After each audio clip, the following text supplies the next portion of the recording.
ओम साई राम। श्री साई सच्चरित्र अध्याय 41 भाग 1 चित्र की कथा का दूसरा अंश।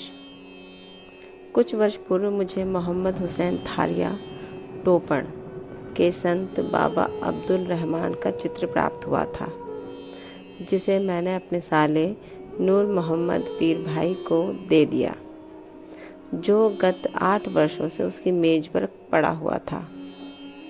एक दिन उसकी दृष्टि इस चित्र पर पड़ी, तब उसने उसे फोटोग्राफर के पास ले जाकर उसकी बड़ी कॉपी बनवाई और उसकी कॉपियाँ अपने कई रिश्तेदारों और मित्रों को वितरित की। उनमें से एक प्रति मुझे भी मिली थी, जिसे मैंने अपने घर की दीवार पर लगा रखा था।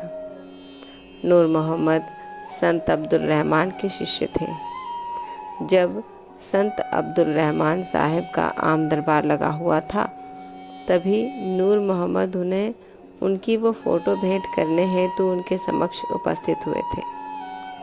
फ़ोटो को देखते ही वे अति क्रोधित हो नूर मोहम्मद को मारने दौड़े और उन्हें बाहर निकाल दिया। तब उन्हें बड़ा दुख हुआ और निराशा हुई।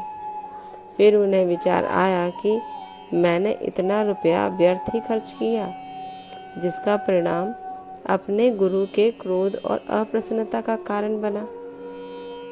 उनके गुरु मूर्ति पूजा के विरोधी थे, इसलिए वे हाथ में फोटो लेकर अपोलो बंदर पहुँचे और एक नाव किराए पर लेकर बीच समुद्र में वो फोटो विसर्जित कराए। नूर मोहम्मद ने अपने सब मित्रों और संबंधियों से भी प्रार्थना कर सब फोटो वापस लिए। कुल 6 फोटो थे और एक मछुआरे के हाथ से बांद्रा के निकट समुद्र में विसर्जित करा दिए। इस समय मैं अपने साले के घर पर ही था।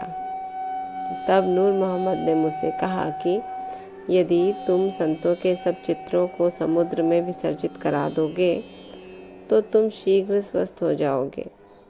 यह सुनकर मैंने मैनेजर मेहता को अपने घर पर भेजा और उसके द्वारा घर में लगे हुए सब चित्रों को समुद्र में विसर्जित किए।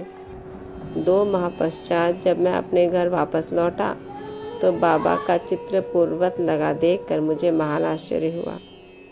मैं समझ न सका कि मेहता ने अन्य सब चित्र तो निकाल कर विसर्जित कर दिए, पर केवल यही चित्र कैसे बच गया। तब मैंने तुरंत ही उसे निकाल लिया और सोचने लगा कि कहीं मेरे साले की दृष्टि इस चित्र पर पड़ गई तो वो इसकी भी इतिश्री कर देगा।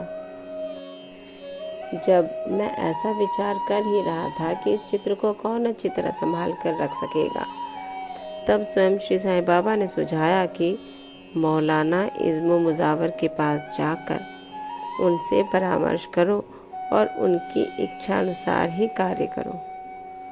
मैंने मौलाना साहब से भेंट की और सब बातें उन्हें बतलाई। कुछ देर विचार करने के पश्चात वे इस निर्णय पर पहुँचे कि इस चित्र को आपको हेमाड़ पंत को ही भेंट करना उचित है, क्योंकि केवल आप ही इसे उत्तम प्रकार से संभालने के लिए सर्वथा सत्पात्र हैं। तब हम दोनों आपके घर आए और उपयुक्त समय पर यह चित्र आपको भेंट कर दिया। इस कथा से विदित होता है कि बाबा त्रिकालज्ञानी थे और कितनी कुशलता से समस्या हल कर भक्तों की इच्छाएं पूर्ण किया करते थे। निम्नलिखित कथा इस बात का प्रतीक है कि आध्यात्मिक जिज्ञासुओं पर बाबा किस प्रकार स्नेह रखते और किस प्रकार उनके कष्ट का निवारण कर उन्हें सुख पहुंचाते थे। ओम साई राम। इस चित्र की कथा से पूरी तरह से विदित हो जाता है कि बाबा अपने भक्तों को कभी कष्ट में नहीं देखते और यदि कोई उलझन में हम उनके भक्त पड़े हुए हैं तो उन उलझनों को पूरी तरह से शांतिपूर्वक किस तरह से सुलझा भी देते हैं, हमें पता भी नहीं चलता और सभी समस्या का समाधान आराम से हो जाता है। ओम साई राम। इसी के साथ ये अंश यहीं समाप्त होता है। कल दूसरा अंश चिंदियों की चोरी का पहला अंश का अध्ययन होगा। तब तक ओम साई राम। बाबा आप सब पर कृपा रखें, आपको आशीर्वाद दें और कष्टों से दूर रखें। ओम साई राम।